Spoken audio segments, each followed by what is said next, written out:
عنه قال سمعت رسول الله صلى الله عليه وسلم يقول الدنيا ملعونة ملعون ما فيها إلا ذكر الله تعالى وموله عالما أو متعلما رواه الترمذي عن أبي هريرة رضي الله تعالى عنه عن النبي صلى الله عليه وسلم ثلاثة لا يرد دعاهم الذاكر الله كثيرا ودعوة المظلوم الإمام المقصد رواه البيهقي عن معاذ بن جبل رضي الله تعالى عنه قال قال رسول الله صلى الله কি বলতে হয় সবাই উচ্চ সুরে বলেন কি বলতে হয়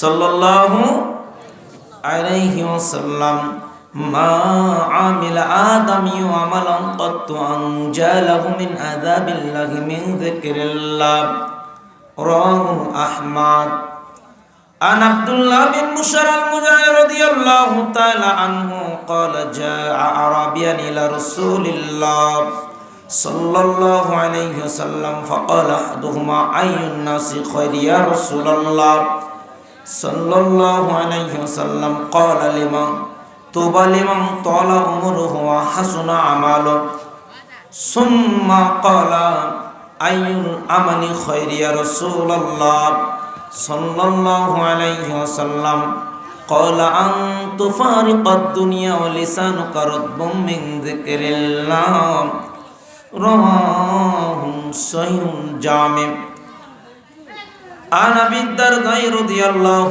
تعالى عنه عن النبي صلى الله عليه وسلم ألا أنبئكم بخير أعمالكم وأزكاها عند مالككم وارفعيها في درجاتكم وخير لكم أن تلقوا عدوكم فتضربوا أعناقهم ويضربوا أعناقكم قالوا بلى يا رسول الله صلى الله عليه وسلم قال ذكر الله تعالى رواه الترمذي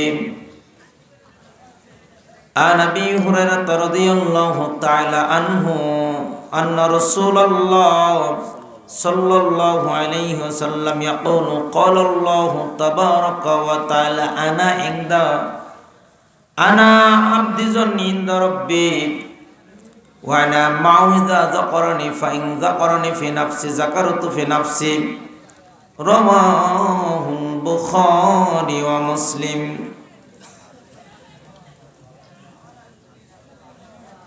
الحمد لله ছোট সোহাগী যুব সমাজের উদ্যোগে আয়োজিত 30তম বার্ষিকী ইসলামী জলসার সম্মানিত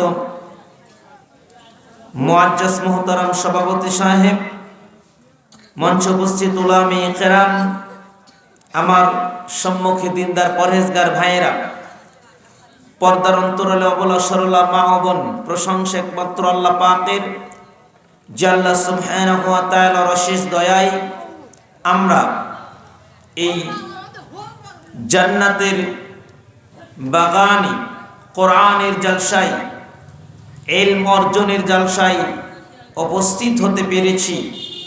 যে আল্লাহ পাক আপনাকে আমাকে কবুল করেছেন, এটা আল্লাহ পাকের বড় দয়া এবং নিয়ামত যে আমরা কোরআনের জলসায় উপস্থিত হতে পেরেছি, তাই না?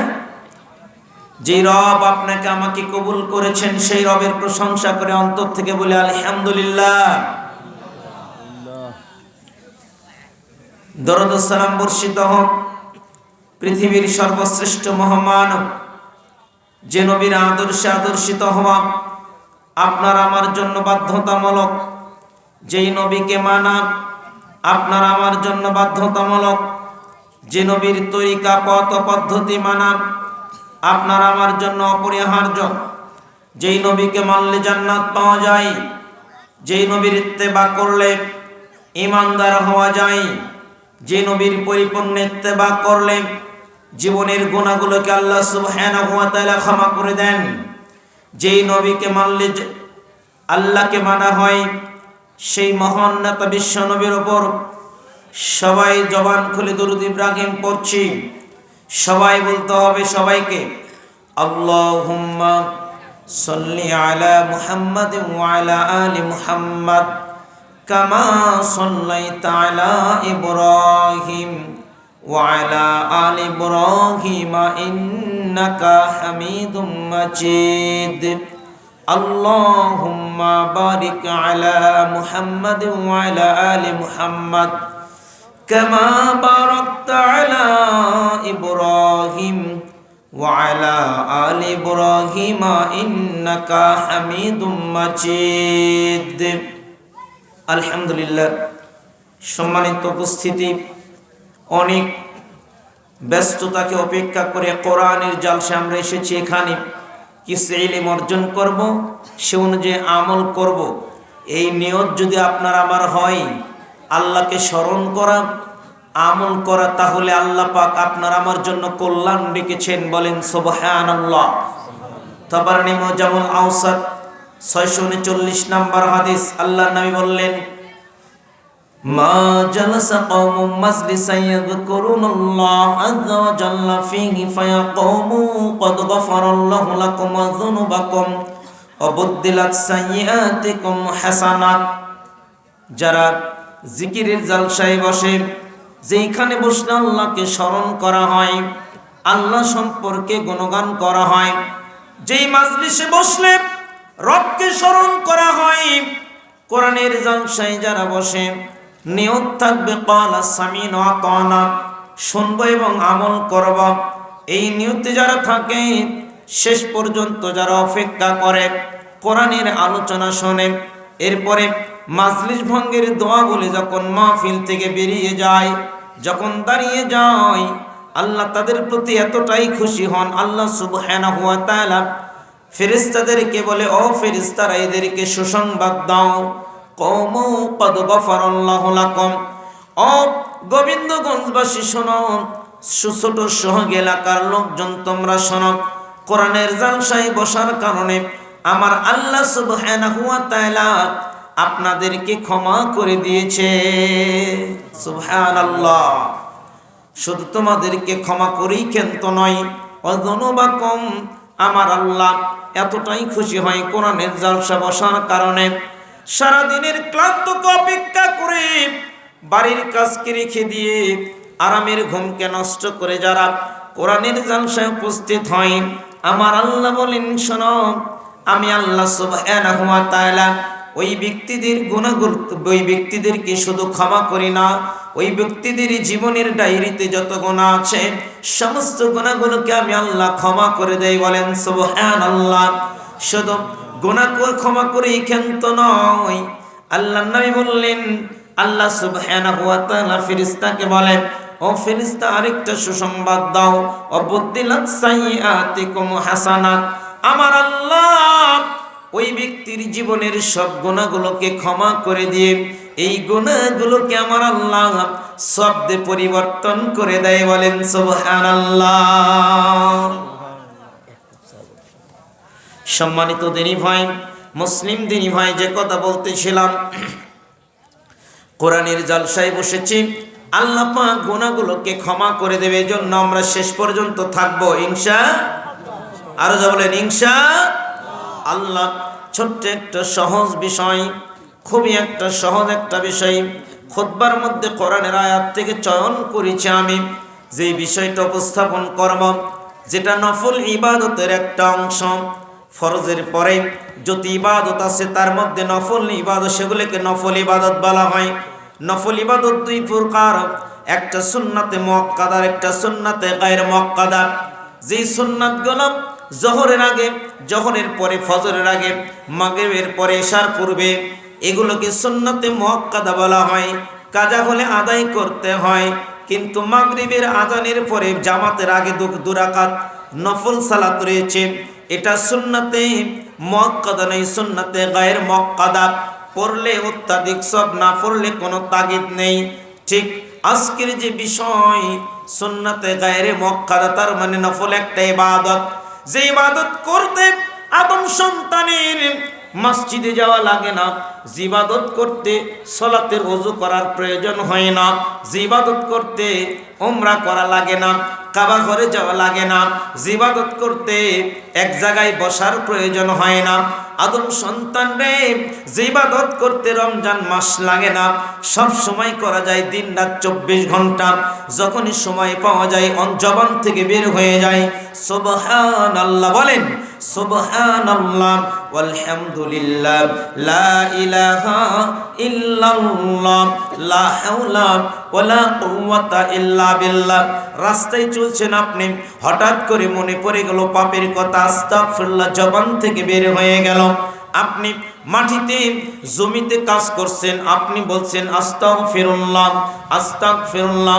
এই যে সব সময় আল্লাহর নামে জিকির করে জিহ্বাটাকে ভিজে রাখা, এই জিকির নামক ইবাদত একটা গুরুত্বপূর্ণ ইবাদত, এত বড় একটা দামি ইবাদত, যে ইবাদত করতে ওযুর প্রয়োজন হয় না, যে ইবাদত করতে ফরজ গোসলের প্রয়োজন হয় না রে, যে ইবাদত করতে মসজিদে যাওয়া লাগে না। আল্লাহ সুবহানাহু ওয়া তাআলা বললেন শোনো, আল্লাহ বলেন পৃথিবীর মানুষ শোনো, 33 নম্বর সূরা সূরা আহজাব 41 এবং 42 নম্বর আয়াত আল্লাহ ভাবে জানিয়ে দিচ্ছে পৃথিবীর মানুষকে, ইয়া আইয়ুহাল্লাযীনা আমানু যকুরুল্লাহা যিকরান কাসীরান ওয়া সাব্বিহুহু বুকরাতান ওয়া আসীলা।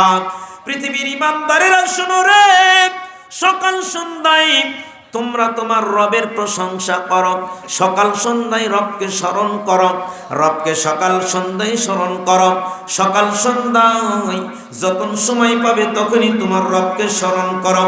কেননা রবকে স্মরণ করলে অন্তরে প্রশান্তি পাওয়া যায়। আল্লাহ বললেন সূরা রব আয়াত নাম্বার 28 13 নম্বর সূরা, আল্লাযীনা আমানু ওয়া তাতমাইন্নু কুলুবুহুম বিযিকরিল্লাহ আলা বিযিকরিল্লাহি তাতমাইন্নুল কুলুব। আল্লাহ বললেন শোনো, যারা ঈমান আনে আল্লাহর স্মরণে তাদের অন্তরটা প্রশান্ত হয়ে যায়।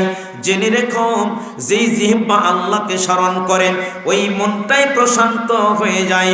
যেই জবান দিয়ে আল্লাহর প্রশংসা বাড়ায় না, আল্লাহর জিকির আজকার বাড়ায় না, ওই অন্তরটা প্রশান্ত হয় না রে, ওই অন্তরটা আযাবের শয়তানের অন্তর হয়ে যায়। এজন্য বলবো সকাল সন্ধ্যায় সালাত আদায় মানে জিকির করতে হয়। মসজিদে গেলেন, ফরজ সালাত আদায় করলেন, এরপরে আল্লাহ বলে শোনো, ফাইদা কুদিয়াতিস সালাতু ফান্তাশিরু ফিল আরদ। যখন সালাত শেষ হয়ে যায়, যখন ফরজ সালাত শেষ হয়ে যায়, জমিনে ছড়িয়ে ছিটিয়ে পড়ো রে, ওয়াবতাগু মিন ফাদলিল্লাহ। আল্লাহর দেওয়া রিজিক থেকে তোমরা খাদ্য অন্বেষণ করো। যারা ব্যবসা করো ব্যবসার কাজ করো, যারা অটো চালাও অটোর কাজ করো রে আদম সন্তান। এরপর আল্লাহ বললেন ওয়াযকুরুল্লাহ কাসীরা। তুমি তোমার ব্যবসার কাজেতে যখন যাবে তখন তুমি রবকে স্মরণ করো। তুমি যখন জমির কাজে যাবে সালাতের পরে তখন তুমি রবকে স্মরণ করো, রবের নামে জিকির করো। ওয়াযকুরুল্লাহ কাসীরা, অধিক পরিমাণ জিকির করো, জবানটাকে বন্ধ করে রেখো না। এই যুবক শোনো রে, কানের ভিতরে হেডফোন লাগিয়ে গান শোনো না, গান শোনো না, ওই গান শোনাটা বড় হারাম, ওই গান শোনাটা হারাম। তুমি তোমার জবান দিয়ে তুমি আল্লাহ পাকের জিকির আজকার করো। আল্লাহ বলে আদম সন্তান শোনো রে, যদি তুমি জিকির করো লাআল্লাকুম তুফলিহুন, আমি আল্লাহ জানিয়ে দিলাম তুমি সফলতার চূড়ান্ত শিখরে পৌঁছে যাবে, তুমি ভাগ্যবান হয়ে যাবে যদি তুমি সব সময় বলো সুবহানাল্লাহ। বলেন সুবহানাল্লাহ ওয়ালহামদুলিল্লাহ লা ইলাহা ইল্লাল্লাহ লা হাওলা ওয়ালা কুওয়াতা ইল্লা বিল্লাহ। যারা এই কথাগুলো বলে জিকির করে, সব সময় জিকির করে সকাল সন্ধ্যা সুন্নতের পরে, আল্লাহ কই বান্দা শোনো রে, সফলতা অর্জন করবে। জিকির করলে সফলতা পাওয়া যায়, আত্মাটা প্রশান্ত হয়ে যায়। আল্লাহ সুবহানাহু ওয়া তাআলা এর পরে সূরা নিসা 4 নাম্বার সূরা 103 নম্বরে আল্লাহ বললেন ফাইযা কাদাইতুমুস সালাতা ফাযকুরুল্লাহা কিয়ামান ওয়া কুউদা ওয়া আলা জুনুবিকুম ফাইযা ওয়া আলা জুনুবিকুম। আল্লাহ বলে আদম সন্তান শোনো, যখন তুমি সালাত সমাপ্ত করবে, ফরজ সালাত হয়ে যায়, তুমি তুমি মাঠে গেলেও আল্লাহর জিকির করো, তুমি বসে বসে আল্লাহকে স্মরণ করো। আদম সন্তান রে, তুমি ঘুমাতে গেছো সালাত আদায় করার পরে, তখনও তুমি তোমার রবকে স্মরণ করো, বসে বসে রবকে স্মরণ করো, দাঁড়িয়ে দাঁড়িয়ে স্মরণ করো, শুয়ে শুয়ে তুমি তোমার রবকে স্মরণ করো। কি হবে? তাহলে আল্লাহ সুবহানাহু ওয়া তাআলা বললেন রবকে স্মরণ করো, এইটা মুমিনের জন্য কর্তব্য হয়ে যাবে। মুসলিম দিনী ভাই, যখন তুমি এভাবে রবকে স্মরণ করবে, আল্লাহ বললেন শোনো, এই যারা রবকে স্মরণ করে এরকম মুমিন বান্দা এবং বান্দির জন্য আমি আল্লাহ রেখে দিয়েছি লাহুম মাগফিরাতাও ওয়া আজরুন আজিমা। আমি আল্লাহ ওই ব্যক্তিদের জন্য ক্ষমা রেখে দিয়েছি রে। জবান দিয়ে ক্ষমা চাওয়ার প্রয়োজন হলেই ক্ষমা চাইলে আল্লাহ কবুল করবে। আল্লাহ বলে যারা সকাল সন্ধ্যায় আমি আল্লাহকে স্মরণ করে, আমি আল্লাহ তাদেরকে ক্ষমা করে দেই। আল্লাহ কত সুন্দর করে বললেন আ'আদাল্লাহু লাহুম মাগফিরাতাও ওয়া আজরুন আজিমা। যারা সব সময় জিকির আজকার করে, এইরকম ছেলে এবং মেয়ে, ঈমানদার নারী এবং পুরুষের জন্য আমি আল্লাহর ওয়াদা, আমি আল্লাহ তাদেরকে ক্ষমা করে দেব, আমি আল্লাহ তাদের গুনাহগুলোকে মোচন করে দেব, তাদের জন্য বিরাট পুরস্কার আমি আল্লাহ সুবহানাহু ওয়া তাআলা রেখে দিয়েছি। কেন আল্লাহ সুবহানাহু ওয়া তাআলা এভাবেই কোরআনের মধ্যে জিকিরের কথা বললেন? চলে যায় এই পয়েন্টটা নিয়ে এবার হাদিসের ধারাবাহিক আলোচনায় চলে যায়। সুনানুত তিরমিজির 2322 নাম্বার হাদিস, 2322 নাম্বার হাদিস। নবী হুরায়রা রাদিয়াল্লাহু তাআলা আনহু ক্বালা সামিতু রাসূলুল্লাহ। সবাইকে বলতে হবে। আরে ভাই, মুখটা বন্ধ করে ঢাকে বসে আছেন। আচ্ছা বলেন তো, আপনারা নিজেদের ক্ষতি চান? কথা বলেন না কেন? পাড়ার প্রতিবেশী যদি আপনাকে একটু গালি দেয় যে আল্লাহ তোকে ধ্বংস করুক, আপনি তার উপর আরেকটা গালি দেন যে আল্লাহ তোরও ধ্বংস করুক, বলি না আমরা? কথা কন না কেন? কোন মহিলায় যদি ঝগড়া লাগে, এক মহিলা যদি আরেক মহিলাকে গালি দেয়, ধ্বংস কামনা করে, আরেক মহিলা মাজায় কোমর বাঁধিয়ে তার সাথে ঝগড়া করে যে আল্লাহ তোরও ধ্বংস হোক, তুইও পুরে সারখারে যা। বলেন গ্রাম্য লোক বলে কি বলে না? কেউ যদি আপনার ক্ষতি কামনা করে, আপনাকে খারাপ লাগে শুনতে, মহারাজাদিরাজ আমার আল্লাহ পাকের কোটি কোটি ফেরেশতাদের সর্দার জিব্রাইল আলাইহিস সালাতু ওয়াস সালাম আপনার জন্য যদি বদদোয়া করে, আপনাকে খারাপ লাগবে না ভালো লাগবে? কথা বলেন সবাই। জিব্রাইল আমিন যদি আপনার জন্য বদদোয়া করে, আপনাকে খারাপ লাগবে না ভালো লাগবে? আরে ভাই কথা বলেন না কেন? খারাপ লাগবে। এর সাথে পৃথিবীর শ্রেষ্ঠ মানব, যেই নবীর কোনো ভুল ত্রুটি ছিল না, যার চরিত্র খুলকুল কোরআন, কোরআনের মতো, যেই নবীর চরিত্রটা কোরআনের মতো, নবীর এই জবান দিয়ে রে তার উম্মতের জন্য যদি কোনো ব্যক্তির জন্য নবী যদি বদদোয়া করে, জিব্রাইলও যদি বদদোয়া করে, এবার বলেন তোর কপালটা ভালো না খারাপ? কথা বলতে হবে। ওর কপালটা খারাপ, ও নবীর বদদোয়া প্রাপ্ত, ও জিব্রাইলের বদদোয়া প্রাপ্ত। সহিহ তারহিবের 907 নাম্বার হাদিস। রমজান মাসে হাদিসটা আমরা শুনি। আল্লাহর নবী মসজিদের মেম্বারে চড়ে 3 বার আমিন বলেছিলেন। তার 2 নাম্বার আমিন বলার কারণ হলো জিব্রাইল এসে নবীর কাছে বলে, এ নবী গো, আমি জিব্রাইল বলছি আপনার নিকট। জিব্রাইল কিন্তু নিজের থেকে কোনো কথা বলে নাই, যতক্ষণ না আল্লাহ জিব্রাইলকে অর্ডার করে। নবীর কাছে জিব্রাইল ওহী নিয়ে আসলেন। নবী গো, আমি একটা কথা বলি, আপনি রাহমাতুল লিল আলামিন, আপনাকে আল্লাহ মর্যাদা দিয়েছে। আপনার নাম শোনার পরেও যে আপনার উম্মত, আপনার জবান, আপনার নাম তার কর্ণ কুহুরে যাওয়ার পরেও, আপনার নাম আপনার উম্মতের কানে ঢোকার পরেও যারা আপনার উপর দরুদ পড়ে না, আমি জিব্রাইল বললাম ওরা ধ্বংস হয়ে যাক, ওরা ক্ষতিগ্রস্ত হয়ে যাক। নবী গো, আপনিও তাদের জন্য বদদোয়া করেন। আল্লাহ নবী বললেন আমিন, আমিও বদদোয়া করলাম। এজন্য যে মুসলমানের বাচ্চা রাসূলুল্লাহ আল্লাহর সঙ্গে সঙ্গে সাল্লাল্লাহু আলাইহি ওয়াসাল্লাম বলবে না, ও জিবরাইলের এবং আল্লাহর নবীর লানত প্রাপ্ত হয়ে যাবে। এজন্য if you consider that you are a Muslim, you must say sallallahu alaihi wasallam after hearing Rasulullah loudly everywhere every time। দিন রাত 24 ঘন্টা রে যখন কানে চলে যাবে রাসূলুল্লাহ, রাস্তায় হাঁটছেন যদি শুনেন রাসূলুল্লাহ, দোকানে আছেন যদি শুনেন রাসূলুল্লাহ, সঙ্গে সঙ্গে জবান থেকে বের করে দিবে সাল্লাল্লাহু আলাইহি ওয়াসাল্লাম। এই কথা যদি জবান থেকে বের না হয় রে, নবী বলেছেন জিবরাইল আপনার জন্য বদদোয়া করেছেন। এজন্য কতবার আমি তাকালাম আপনাদের দিকে, রাসূলুল্লাহ বলে আমি থামি, আপনারা চুপ মারে থাকেন। কেউ বুট খায়, কেউ গল্প করে, কেউ চুপ মারে থাকে। অতএব আলোচনা শুনতে এসে যদি আল্লাহর নবী এবং জিবরাইলের বদদোয়া ঘাড়ে করে নিয়ে যেতে হয়, এই আলোচনা শোনার চাইতে না শোনাই ভালো। কথা বলেন ঠিক কিনা?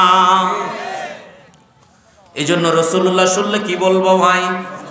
একটু জবান খুলে বলি সাল্লাল্লাহু আলাইহি ওয়াসাল্লাম বলবো। চলে যাই হাদিসের দিকে। আবু হুরায়রা রাদিয়াল্লাহু তাআলা আনহু বলেন, আমি আবু হুরায়রা নবীর জবান থেকে একটা হাদিস শুনলাম। আল্লাহর নবী বললেন, শোনো, ইয়া উলুদ দুনিয়া মালউনাতুন মালউনুন মা ফিহা। এই আমার উম্মত শোনো রে, এই পৃথিবীটা অভিশপ্ত, পৃথিবীর মধ্যে যা আছে সব অভিশপ্ত।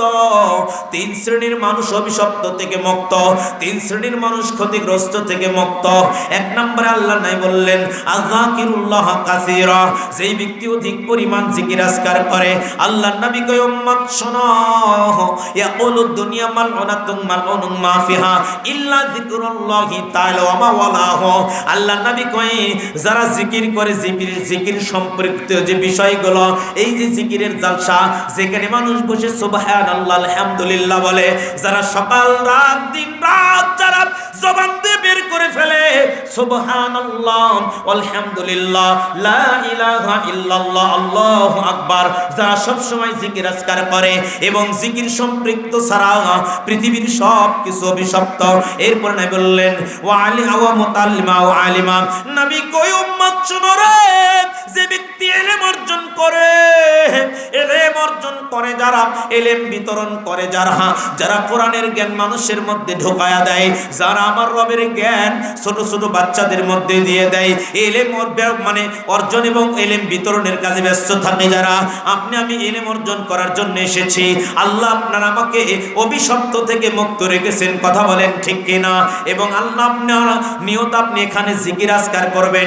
জিকির আজকার করলেও ওই ব্যক্তিকে আল্লাহ আল্লাহর অভিশপ্ত থেকে মুক্ত রাখেন। বলেন সুবহানাল্লাহ।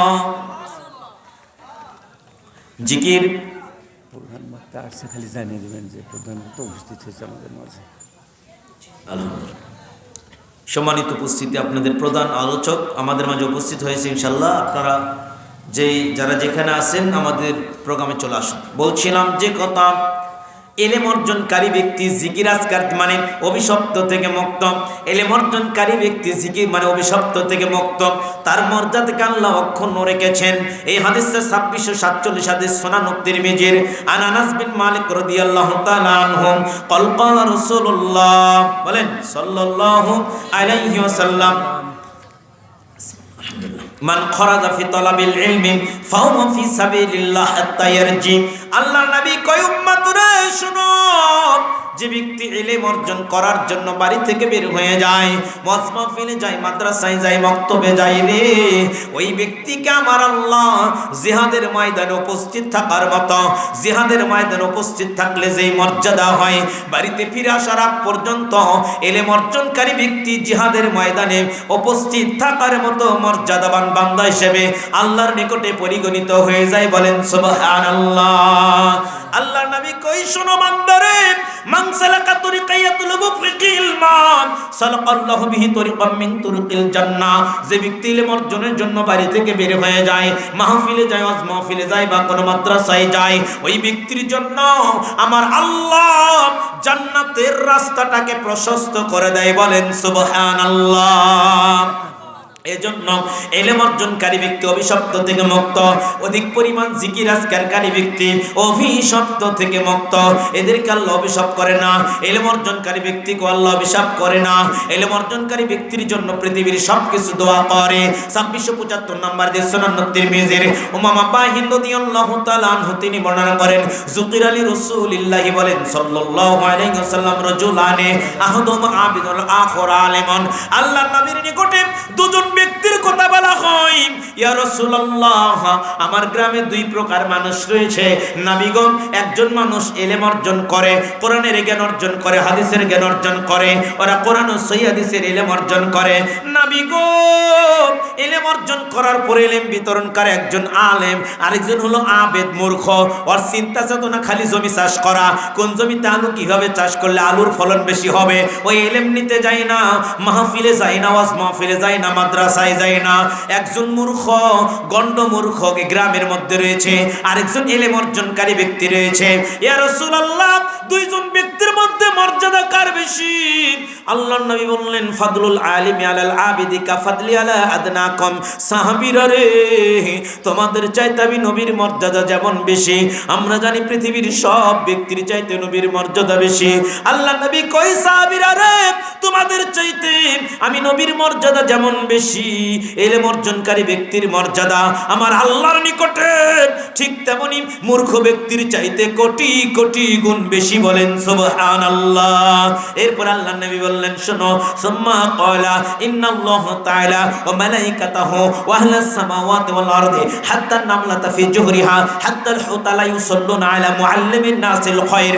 আল্লাহর নবী কই উম্মত জেনে রেখো, জেনে রেখো, যে ব্যক্তি ইলম অর্জনের জন্য ব্যস্ত হয়, ইলম অর্জনের কাজে সময় ব্যয় করে রে, যে ব্যক্তি ইলম অর্জন করে ওই ব্যক্তির জন্য আমার আল্লাহ নিজে, ওই ব্যক্তির জন্য ফেরেশতাগণ, কোটি কোটি ফেরেশতা পৃথিবীতে আছে, সব ফেরেশতাগণ এবং ওই ব্যক্তির জন্য আসমানের অধিবাসী, আসমানে কত গ্রহ উপগ্রহ রয়েছে, এই পৃথিবীতে যত বালু কণা রয়েছে রে, তার চেয়ে কোটি কোটি গুণ বেশি গ্রহ উপগ্রহ আমার আল্লাহ আসমানের মধ্যে তৈরি করে রেখে দিয়েছে।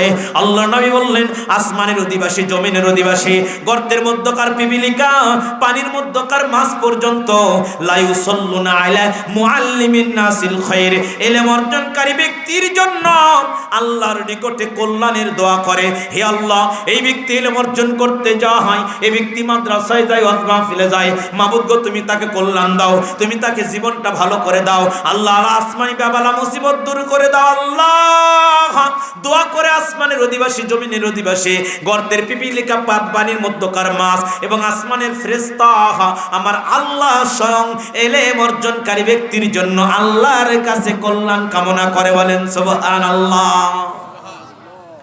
এজন্য আমরা ইলম অর্জনের গৃহে আজকে আসতে পেরে খুশি না বেজার ভাই? পর পয়েন্টটা বলেছিলাম ইলম অর্জনকারী ব্যক্তি অভিশপ্ত থেকে মুক্ত।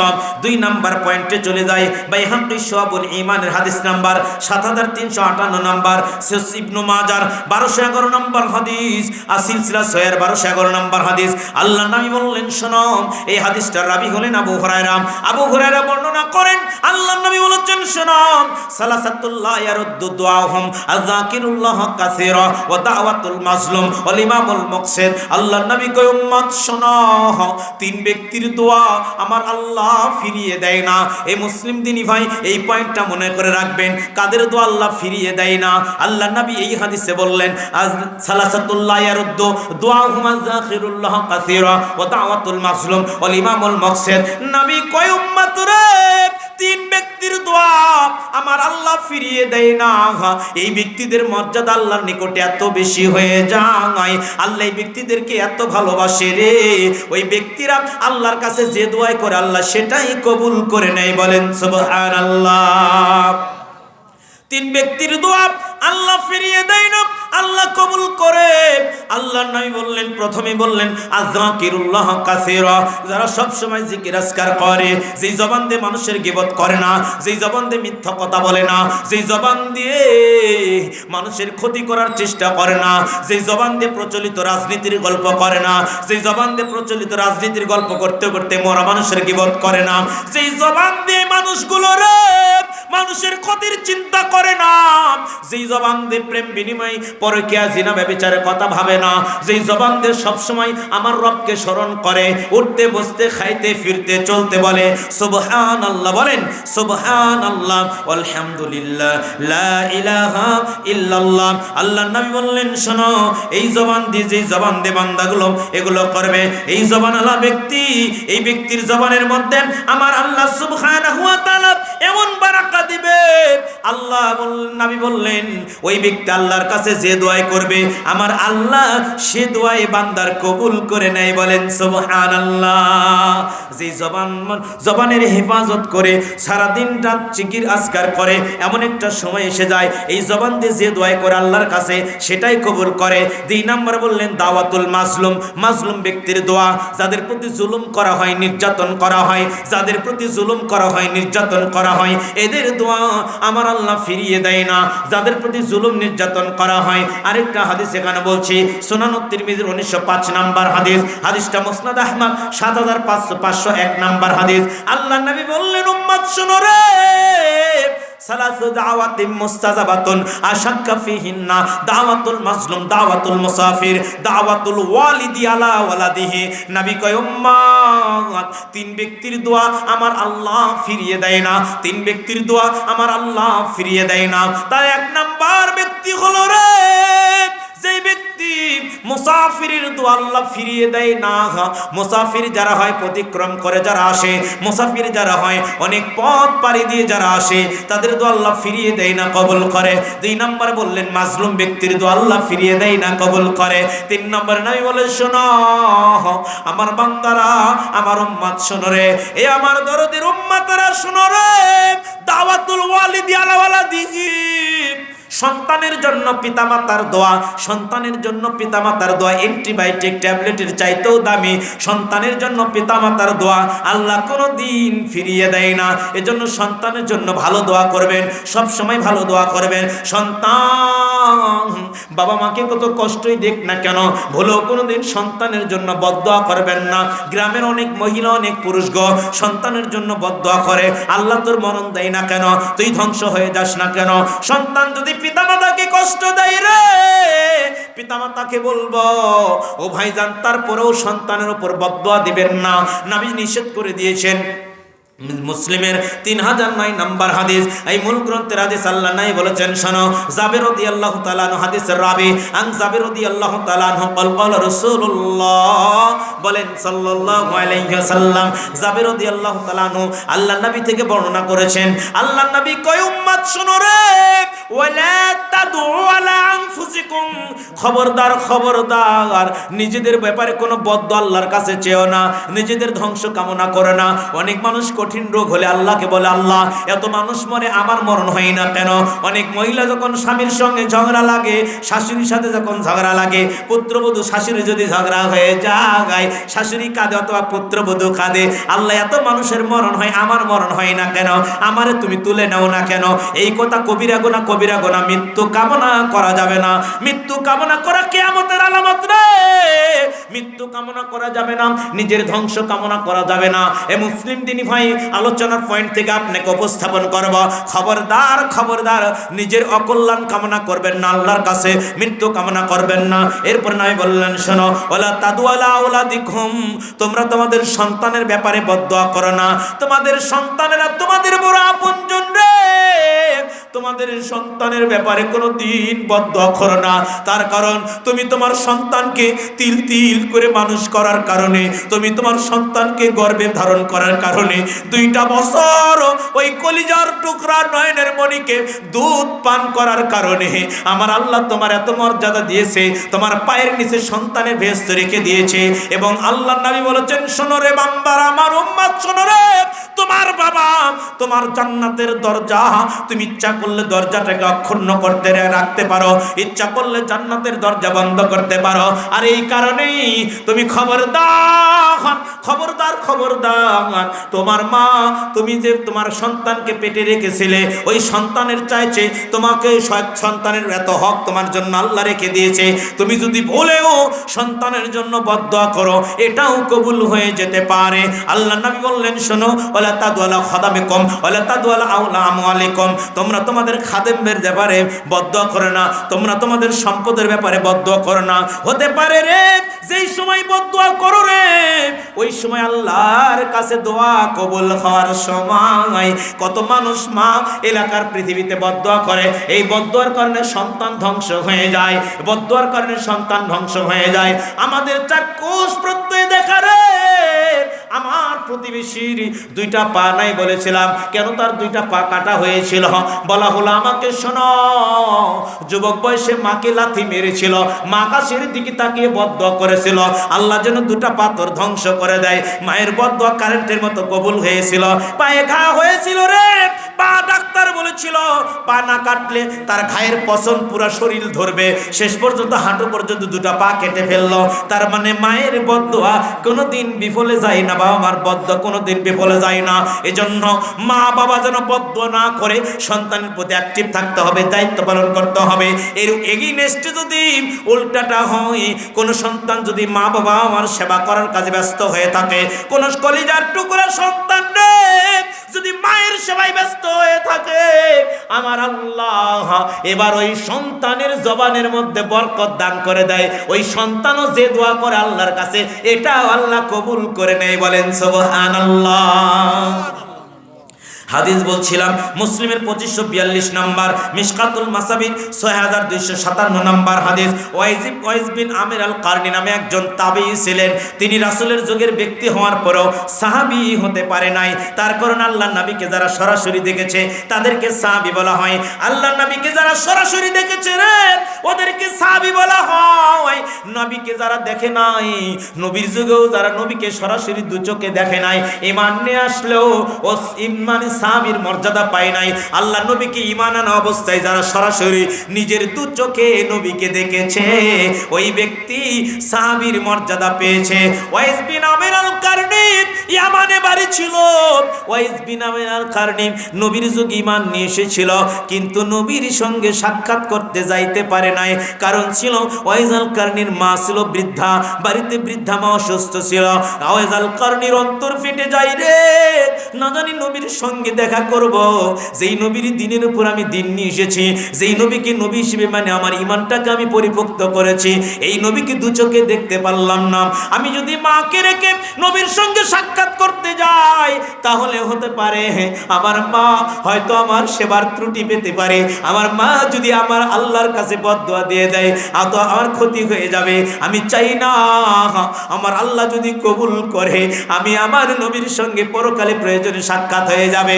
আল্লাহর নবী বললেন, আমিরুল মুমিনিন আল্লাহ নবী বললেন, ওমর বিন খাত্তাব শুনো রে, ওই ইয়ামানে বাড়ি কারান বংশের একটা যুবক, তার নাম হলো ওয়াইজ বিন আমির আল কারনি, যাকে আমরা ওয়াইজ করনি বলি, আমরা মিথ্যা কথা বলি। আমরা জানি ওয়াইজ আল কারনি নবীর প্রেমে দান ভেঙেছিল, একটা মিথ্যা কথা। ওয়াইজ আল কারনি নবীর প্রেমে দাঁত ভাঙে নাই। মুসলিম দিনী ভাই, ওয়াইজ আল কারনির এই কাহিনীটা মুসলিমের হাদিসে বর্ণনা করা হয়েছে। ওমর বিন খাত্তাবকে বলে আল্লাহর নবী, এই ওমর শোনো, যদি কোনোদিন ওই কারান বংশের ইয়ামানে থেকে ওয়াইজ আল কারনির সঙ্গে তোমার দেখা হয়ে যায়, ওই ওয়াইজ আল কারনির কাছ থেকে আল্লাহর কাছে ক্ষমা কামনা করিও। কেননা আমি নবী বলে দিলাম, ওই ওয়াইজ আল কারনি যেই ব্যক্তির জন্য দোয়া করবে, আমার আল্লাহ ওই ব্যক্তিকে ক্ষমা করে দিবে। তার কারণ ওয়াইজ আল কারনি এত বড় দামি একজন ব্যক্তি, যে মায়ের সেবা করার কারণে আমি নবীর সঙ্গে সাক্ষাৎ করতে পারে নাই, সাহাবীর মর্যাদা পারে নাই। তাবিদের মধ্যে সবচেয়ে শ্রেষ্ঠ তাবি, মর্যাদাবান তাবি ছিলেন ওয়াইজ আল কারনি। এবার আল্লাহর নবী পৃথিবীর দিক থেকে চিরবিদায় নিয়ে চলে গেল। কোন একটা দিন ব্যবসার কাজে ওই যুবকের সঙ্গে দেখা হয় আল্লাহর নবীর সাহাবী ওমর বিন খাত্তাব এই যুবকটাকে ধরে বলে, যুবক তুমি কি কারান বংশের সেওয়াইজ আল কারনি? বলে হ্যাঁ। তুমি সেই লোক যেই লোক তোমার ঘাড়ে একটা দাগ রয়েছে? বলে হ্যাঁ। তুমি কি তোমার মায়ের সেবা করার কারণে নবীর সাথে সাক্ষাৎ করতে পারো নাই? বলে হ্যাঁ, আমি সেই যুবক, আমি মায়ের সেবা করার কারণে নবীর সঙ্গে সাক্ষাৎ করতে পারে নাই। আমিরুল মুমিনিন জড়িয়ে ধরে বলে, ওয়াইজ আল কারনি রে, তোমার মর্যাদা এত বেশি ওয়াইজ আল কারনি, তুমি আমার জন্য আল্লাহর কাছে একটু ক্ষমা চাও, আমার আল্লাহ যেন আমাকে ক্ষমা করে দেয়। কি মনে করলে ওমর? ইস, আল্লাহ নবী বলছেন আমার পরে কাউকে আল্লাহ নবুয়তের দায়িত্ব দিলে আল্লাহ ওমরকে দিতেন। সুবহানাল্লাহ। ওমর যে রাস্তা দিয়ে হাঁটে, 40 জনের রাস্তা দিয়ে শয়তান হাঁটার সাহস পায় না। ওমর আল্লাহর নবী স্বপ্নে জান্নাতে একটা বালাখানা দেখানো হলো নবীকে, ঝলমল ঝলমল করে বিশাল দামি রাজপ্রাসাদ, পাশে একটা ঝর্ণা, একটা মহিলা ওযু করে। আল্লাহ নবী বলে, হে মহিলা, এই ঘরটা আল্লাহ কার জন্য বানাইছে রে? মহিলা বলে, ইয়া রাসূলুল্লাহ, ইয়া হাবিবাল্লাহ, নবী গো, আপনার সাহাবী ওমর বিন খাত্তাবের আত্মমর্যাদার জন্য আমার আল্লাহ জান্নাতে এই ভিআইপি ঘর তৈরি করে রেখে দিয়েছে। যে আমিরুল মুমিনিনকে আল্লাহ নবী শহীদ বলেছিলেন, এই আমিরুল মুমিনিন দোয়া চায় ওয়াইজ আল কারনির নিকটে। ওয়াইজ আল কারনি বলে, আমিরুল মুমিনিন রে, আপনার মর্যাদা কত, আপনি তো জান্নাতের সার্টিফিকেটধারী একজন ব্যক্তি, আমি আপনার জন্য দোয়া করব এটা হতে পারে না।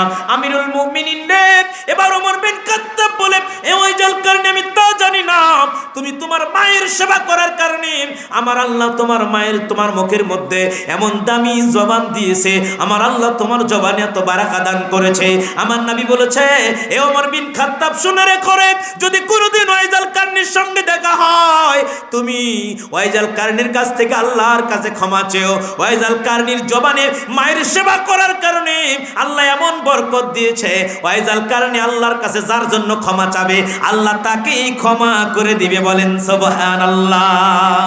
এজন্য মুসলিম দিনী ভাই বলছিলাম, 3 ব্যক্তির দোয়া আল্লাহ ফিরিয়ে দেয় না, আল্লাহ কবুল করে। কাদের দোয়া আল্লাহ ফিরিয়ে দেয় না, কবুল করে? পয়েন্টটার মধ্যে, জিকিরের পয়েন্টের মধ্যে এই পয়েন্টটা চলছিল। সহিহুল জামে 3030 নম্বর হাদিস, আন আবি হুরায়রা রাদিয়াল্লাহু তাআলা আনহু قال রাসূলুল্লাহ বলেন সাল্লাল্লাহু আলাইহি ওয়াসাল্লাম, সালাসু দাওয়াতিন মুস্তাজাবাতুন শাক্কা ফিহিন্না, দাওয়াতুস সাইম, দাওয়াতুল মুসাফির, দাওয়াতুল মাজলুম। নবী কয়, উম্মত রে, 3 ব্যক্তির দোয়া আল্লাহ ফিরিয়ে দেয় না। তাদের মধ্যে যারা রোজা রাখে, সিয়ামরত অবস্থায় যারা দোয়া রাখে, যারা সিয়ামরত অবস্থায় দোয়া করে। মনে রাখবেন মুসলিম ভাই, আপনি যখন সিয়াম রাখবেন, সোমবার বৃহস্পতিবার, অথবা আপনি রমজান মাসে সিয়াম রাখেন, যতক্ষণ আপনার মুখে সিয়াম থাকবে ততক্ষণ আপনি যদি আল্লাহর কাছে দোয়া করেন, আল্লাহ এই দোয়া ফিরিয়ে দেয় না, আল্লাহ এই দোয়া কবুল করে। বলেন সুবহানাল্লাহ। বিদাতি হুজুরিরা এই হাদিসটাকে মানে বলেছে যে সিয়ামে ইফতারির পূর্বে দোয়া কবুল হয়। শুধু ইফতারির পূর্বে না, সকাল 10টা তো দোয়া করলে, যতক্ষণ আপনার মুখে সিয়াম থাকবে ততক্ষণ আপনার দোয়া করলে আল্লাহ দোয়া কবুল করবে। বলেন সুবহানাল্লাহ। এজন্য একদল বিদাতি হুজুর রয়েছে, ওরা ইফতারের আগে সম্মিলিত হাত তুলে মোনাজাত করে। আছে না এরকম? আপনাদের এলাকায় নাই সম্মিলিত মোনাজাত? আছে কি নাই? আহা, এখনো ধর্ম বুঝিনি, তাওহীদ বুঝে না, মোনাজাত নিয়ে মারামারি করে মুসলমানের বাচ্চা। আছে কি নাই বলেন? আল্লাহ এদেরকে হেদায়েত দান করুক, আমরা বলি আল্লাহুম্মা আমিন। মুসলিম দিনী ভাই, তাহলে বলতেছিলাম, যারা জিকির করে, অধিক পরিমাণে জিকির, আল্লাহ তাদের জীবনে বারাকা দান করে দেয়, তাদের দোয়া আল্লাহ কবুল করে ফিরিয়ে দেয় না। বলেন সুবহানাল্লাহ। 3 নাম্বার পয়েন্টের দিকে চলে যায়। এই হাদিসটা মুসনাদ আহমদ 22132 নাম্বার হাদিস। আন মুআয বিন জাবাল রাদিয়াল্লাহু তাআলা আনহু আনিন নবী, বলেন না সাল্লাল্লাহু আলাইহি ওয়াসাল্লাম, মা আমিলা আদামি আমালা কত আনজালাহু মিন আযাবিল্লাহি মিন যিকরিল্লাহ। আল্লাহ নবী বললেন, উম্মত শুনো, জিকির নামক ইবাদত সব সময় জবান দিয়ে জিকির আজকার হয়। সুবহানাল্লাহ, আলহামদুলিল্লাহ, লা ইলাহা ইল্লাল্লাহ, লা হাওলা ওয়ালা কুওয়াতা ইল্লা বিল্লাহ, সব সময় জবান দিয়ে যে জিকির আজকার হয়, এই জিকির নামক ইবাদত রে বান্দাকে যতটা আল্লাহর আযাব গজব থেকে বাঁচাতে পারে, অন্য কোন ইবাদত ততটা আল্লাহর আযাব গজব থেকে তাকে বাঁচাতে পারে না। বলেন সুবহানাল্লাহ। দুনিয়ার আযাব গজব থেকে বাঁচা যায়। এরপর সহিহ তারগিব তারহিবের 1495 নাম্বার হাদিস, সহিহ তারগিব তারহিবের 1497, 95 এবং 97, জাবের হলেন হাদিসের রাবি 97টা। আল্লাহ নবী কয় উম্মত রে শুনো, জিকির নামক ইবাদত বান্দাকে যতটা কবরের আযাব থেকে বাঁচাতে পারে রে, অন্য কোন ইবাদত তাকে ততটা কবরের আযাব থেকে বাঁচাতে পারে না। আল্লাহ নবীকে প্রশ্ন করা হলো, ইয়া রাসূলুল্লাহ জিহাদ নয় কি? নাই বললেন জিহাদ নয়, তবে ওই ব্যক্তির কথা ভিন্ন রে, যে ব্যক্তি জিহাদের ময়দানে গেছে তার হাতের ডান হাতের তলোয়ার ভেঙে যায়, তার মানে শহীদ হয়ে যাওয়ার উপক্রম হয়, ওই ব্যক্তির কথা ভিন্ন। হাদিস থেকে বোঝা গেল কবরের আযাব থেকে মাফ পাওয়ার ক্ষেত্রে জিকির নামক ইবাদতের গুরুত্ব অপরিসীম। জিকির নামক ইবাদত করা আপনার জন্য আমার জন্য বাধ্যতামূলক। যেই কবরের আযাব থেকে বাঁচার জন্য আল্লাহ নবীও দোয়া করতেন। মুসনাদ আহমদ 18601 নম্বর হাদিস। বারা বিন আযিব বললেন, শোনো, হঠাৎ করে নবীর সাথে বসা রয়েছি, হঠাৎ করে নবী দেখতে পেলেন ওই যে এত লোক দেখা যায়, কেন এত বেশি লোকের জমাজম? আল্লাহ নবীকে বললেন, নবী গো, ওখানে কবর খনন করা হয়, কোন ব্যক্তিকে দাফন করা হবে। কবরের কথা শুনে নবী দ্রুত গতিতে সেখানে চলে গেলেন। বারা বিন আযিব বলে, রে আমরা নবীর সাথে চলে গেলাম। আল্লাহ নবী কবরের পাশে বসে পড়লেন, মাথাটা নিচু করলেন। আল্লাহ নবী মাথাটা নিচু করে আমরাও নবীর দিকে তাকিয়ে দেখলাম নবীর চোখ থেকে টস টস করে পানি পড়ে দাঁড়িয়ে বেয়ে জমিন ভিজে যায়। নবীও কাঁদলেন, আমরাও কাঁদলাম। দীর্ঘক্ষণ নবী কাঁদলেন রে, নবী কাঁদলেন দীর্ঘক্ষণ, দীর্ঘক্ষণ নবী কাঁদলেন। আহারে মুসলিম ভাইরা আমার, পৃথিবীর শ্রেষ্ঠ মানুষ কবরের পাশে বসে কিভাবে অনুনয় বিনয় করে কাঁদে। আল্লাহ নবী কাঁদার পরে মাথা তুলে বললেন, সাহাবীরা আমার রে, এই কবর থেকে তোমরা আল্লাহর কাছে ক্ষমা চাও, এই কবর থেকে তোমরা প্রস্তুতি গ্রহণ করো, বেশি বেশি আমল করো। এই কবর কাউরে ছাড়বে না, ছাড়ে নাই। সাদ রাদিয়াল্লাহু তাআলা আনহুকে নাসাইর 2055 নম্বর হাদিস, আব্দুল্লাহ ইবনে ওমর রাদিয়াল্লাহু তাআলা আনহু আল্লাহ নবী থেকে বর্ণনা করেন, হাযাল্লাযী তাহাররাক লাহুল আরশ ওয়া ফুতিহাত লাহু আবওয়াবুস সামাই ওয়া শাহিদা সাবুনাল ফামিনাল মালায়েকা লাকাদ দাম্মাতান সুম্মা ফুররিজানহু। আল্লাহ নবী বললেন, উম্মত শোনো, এমন একজন সাহাবী পৃথিবীতে ছিল যেই ব্যক্তির মৃত্যুতে আমার আল্লাহর আরশ থরথর করে কেঁপে উঠেছিল। যেই ব্যক্তির মৃত্যুতে রে আমার আল্লাহ আসমানের দরজাগুলো খুলে দিয়েছিল। যেই ব্যক্তির জানাজায় 70,000 ফেরেশতা অংশগ্রহণ করেছিল। লাকাদ দাম্মাতান সুম্মা ফুররিজানহু। এই ব্যক্তির কবর এই ব্যক্তিকে ছাড় দেয় নাই, কবর চাপা দিয়েছিল। নবীর দোয়ার কারণে কবর প্রশস্ত হয়ে যায়। এজন্য আম্মা জান আয়েশা সিদ্দিকা কয়, আল্লাহর নবী জীবনে যতদিন সালাত আদায় করেছে, আল্লাহর নবী 4টা বিষয়ে মোনাজাত না করে কোনো দিন সালাম ফেরে নাই। আমরা মোনাজাত মনে করি হুজুর সাহেব ফরজ সালাতের পরে সম্মিলিত হাত তুলবে, আমরাও হাত তুলবো, হুজুর ওই মোনাজাতের দোয়াগুলো বলবে, রব্বানা আতিনা ফিদ দুনিয়া, আর আমরা বলবো আমিন আমিন। কথা বলেন ঠিক কিনা? এই কথা কন না কে? এটাকে মোনাজাত বলি না? নবী বলেছেন না, ইন্না আহাদুকুম ইযা সাল্লা ইউনাজি রব্বা। বান্দা যখন সালাতে দাঁড়ায় তখন সে মোনাজাতে দাঁড়ায়। সালাতটাই বান্দার জন্য মোনাজাত, সালাতটা বান্দার জন্য মোনাজাত। বিস্তারিত ব্যাখ্যার সুযোগ হলো না। আল্লাহর নবীর স্ত্রী আম্মা জান আয়েশা কয়, রে আল্লাহর নবী 4টা বিষয়ে দোয়া না করে কোনোদিন সালাম ফিরতেন না। তার মানে মাসুরার পরে এই দোয়াগুলো আল্লাহর নবী বলতেন, এরপরে সালাম ফিরতেন। আল্লাহর নবী বলতেন, আল্লাহুম্মা ইন্নী, বলেন আল্লাহুম্মা ইন্নী আউযু বিকা মিন আযাবি জাহান্নাম ওয়া আউযু বিকা মিন আযাবিল কবর ওয়া আউযু বিকা মিন ফিতনাতিল মাসিহিদ দাজ্জাল ওয়া আউযু বিকা মিন ফিতনাতিল মাহইয়া ওয়াল মামাতি।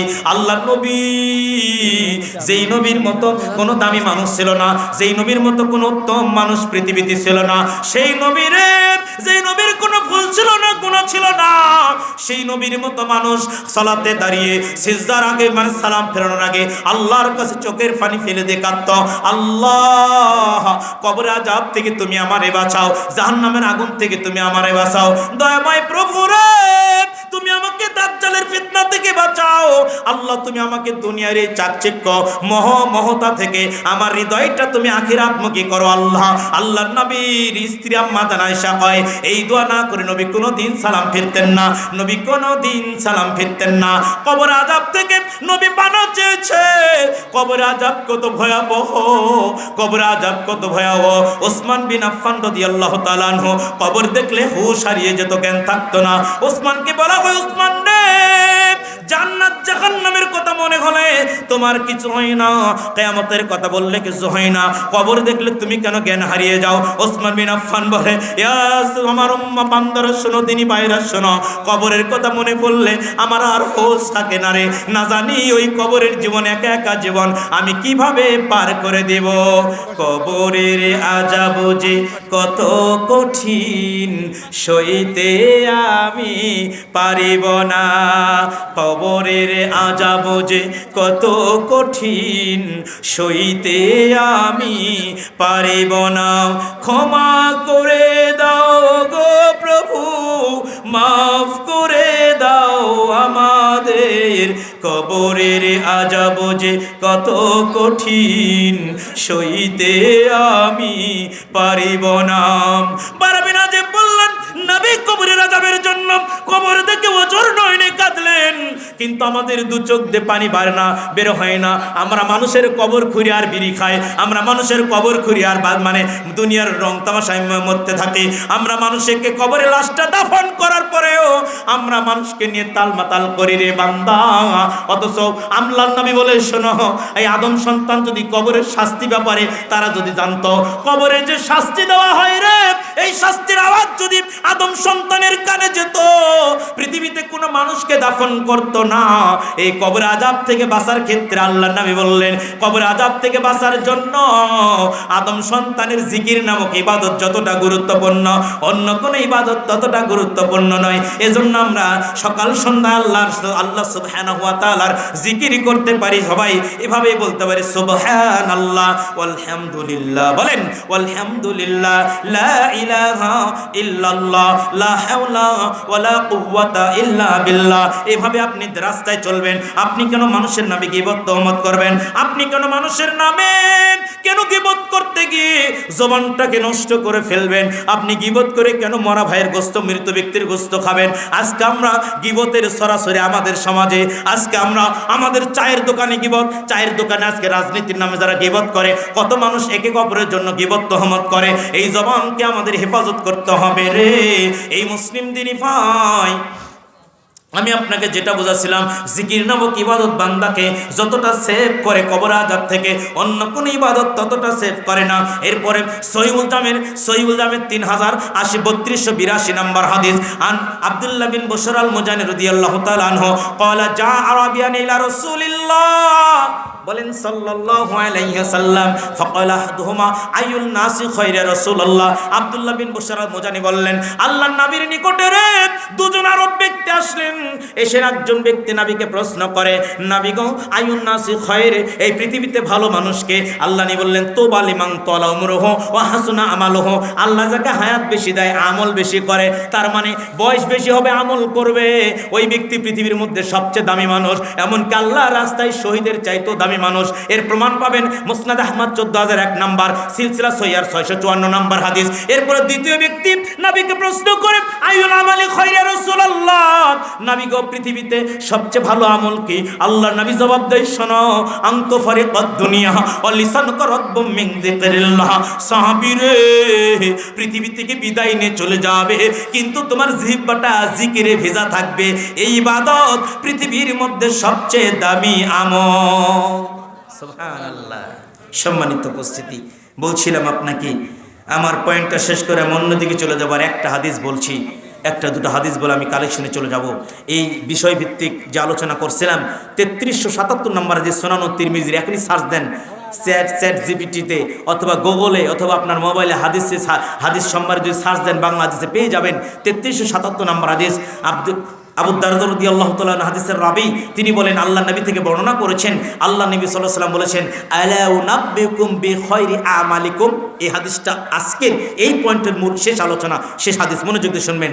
নবী বললেন ও আমার উম্মতেরা আলা উনাব্বিকুম বিখাইরি আমালিকুম, এ উম্মতেরা আমি নবীকে তোমাদেরকে বলবো না পৃথিবীতে একটা নামী আমলের কথা খবর দিব না, সুন্দর একটা আমলের কথা আমি নবী কি তোমাদেরকে বলবো না যে আমলটা করলে 4টা পুরস্কার পাওয়া যায়। 1 নাম্বার ওয়াজকাহ ইনদা মালিকিকুম, যে আমলটা করলে আল্লাহর প্রিয় বান্দা হওয়া যায়, বলেন সুবহানাল্লাহ। ওয়ারফাই হাফি দারাজাতিকুম, যে আমলটা করলে আল্লাহর কাছে মর্যাদা বেড়ে যায়।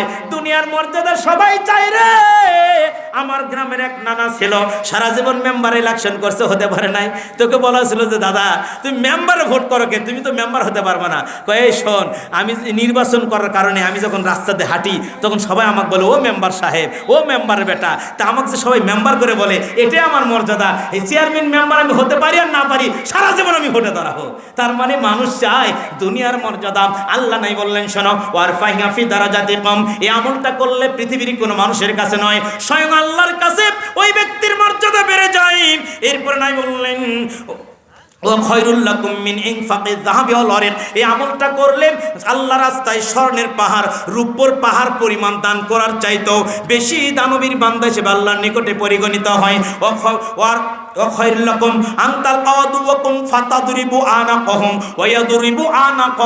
এই আমলটা করলে আল্লাহ রাস্তায় যারা জিহাদের ময়দানে অবস্থান করে, যারা হাত পা হারায়, যারা রক্তাক্ত রক্ত ঝরিয়ে দেয় এবং শত্রুকে ঘায়েল করে রে, এই ব্যক্তির চাইতেও মর্যাদা আল্লাহর কাছে বেশি হয়। সুবহানাল্লাহ। একের ভিতর 4, একটা আমল করলে 4টা পুরস্কার। 1, ওই ব্যক্তি আল্লাহর আপনজন হয়। 2, ওই ব্যক্তির মর্যাদা আল্লাহর কাছে বেড়ে যায়। 3, ওই ব্যক্তি বড় দানবীর হিসেবে আল্লাহর কাছে আখ্যায়িত হয়। 4, ওই ব্যক্তি জিহাদের ময়দানে অবস্থান করে হাত পা হারালে, রক্তাক্ত হলে যেই মর্যাদা, সেই মর্যাদা সে পেয়ে যায়, বলেন সুবহানাল্লাহ। তখন সাহাবীরা বললেন কলু বালা ইয়া রাসূলুল্লাহ সাল্লাল্লাহু আলাইহি ওয়াসাল্লাম, আল্লাহ নবী আমলটা কি? আল্লাহ নবী বললেন ক্বালা যিকরুল্লাহি তাআলা, এই আমলটা হলো সব সময় আল্লাহর নামে জিকির করা, সুবহানাল্লাহ আলহামদুলিল্লাহ লা ইলাহা ইল্লাল্লাহ। এই যুবক শুনো রে, কানের ভিতর হেডফোন দে, তুমি প্রেমিকার সঙ্গে গল্প করো, গার্লফ্রেন্ডের সঙ্গে গল্প করো। এই নারী শোনো রে, বাড়ি ফাঁকা পেয়ে তুমি পরকিয়া করো, কেন তুমি করো? এই নারী শোনো, শাশুড়ি পুত্রবধূ ঝগড়া করে, শাশুড়ি কাপড় খাঁচার পুত্রবধূকে গালি দেয়, আর পুত্রবধূ তরকারি কাটার শাশুড়িকে গালি দেয়। এই তো আমাদের সমাজ। আর এটা পরিবর্তে যদি ওই পুত্রবধূ যদি কাপড় খাঁচত, ওই শাশুড়ি যদি কাপড় খাঁচত আর যদি বলতো আস্তাগফিরুল্লাহ সুবহানাল্লাহ আলহামদুলিল্লাহ, আর এই পুত্রবধূ চাল ধুতো আর যদি বলতো সুবহানাল্লাহ আলহামদুলিল্লাহ লা ইলাহা ইল্লাল্লাহ, জবানের মধ্যে আল্লাহ বরকত দিত, জান্নাত পাওয়ার কাছাকাছি হয়ে যেত, পৃথিবীতে অভিশপ্ত দেবতা থেকে মুক্তি পেয়ে যেত, কবরে আযাব থেকে মুক্তি পেত, তার ভিতরে আল্লাহ শান্তি বর্ষণ করতেন। এজন্য আপনাদেরকে বলবো, দিন রাত 24 ঘন্টা যখন যেখানে থাকবেন সব সময় আল্লাহর জিকির করবেন। আল্লাহ নবী বলছেন, যারা সহিহ তারগিব তারহিবের হাদিস, রাত্রিতে ঘুমাতে গেল জিকির করলো না, এরা অভিশপ্ত।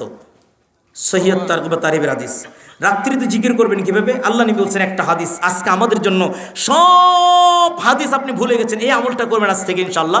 সেটা হলো আল্লাহ নবী বলছেন, যে ব্যক্তি সালাতের ওযু অবস্থায় ঘুমায়, মানে ওযু নাই আপনি ওযু করে ঘুমাবেন, যার ওযু আছে সেভাবে ঘুমাবেন নাই। বলছেন যে ব্যক্তি সালাতের ওযু অবস্থায় দোয়া বলে ঘুমায়, 2টা পয়েন্ট, একটা ওযু অবস্থায় একটা দোয়া বলে ঘুমাবে, ওই ব্যক্তি কালেকশন, হ্যাঁ শুরু করছি, ওই ব্যক্তি যতক্ষণ ঘুমাবে আল্লাহর পক্ষ থেকে একটা ফেরেশতা ওই ব্যক্তির কাছে আল্লাহ নাজিল করবেন, ও যতক্ষণ ঘুমাবে ততক্ষণ ওই ফেরেশতা এই ব্যক্তির জন্য আল্লাহর কাছে ক্ষমা চাবে, এই ব্যক্তির জন্য আল্লাহর কাছে কল্যাণ কামনা করবে, বলেন সুবহানাল্লাহ। মানে আমরা ওই যে অটোমেটিক মেশিন, অটো ওই রাইস কুকারে ভাত হয় না, খালি ভাত আর চাল আর পানি দিয়ে রাখছে সুইচ দিয়ে, সকালবেলা উঠে দেখো ভাত হয়ে আছে শেষ রাতে। হ্যাঁ, তো যে ব্যক্তি সলাতের ওযু করে দোয়া পরে ঘুমাবে, ওই ব্যক্তির জন্য আল্লাহ একটা ফেরেশতা নাজিল করবেন, যতক্ষণ সে নাক থেকে ঘুমাবে ততক্ষণ এই ফেরেশতা এই ব্যক্তির জন্য আল্লাহর কাছে ক্ষমা চাবে।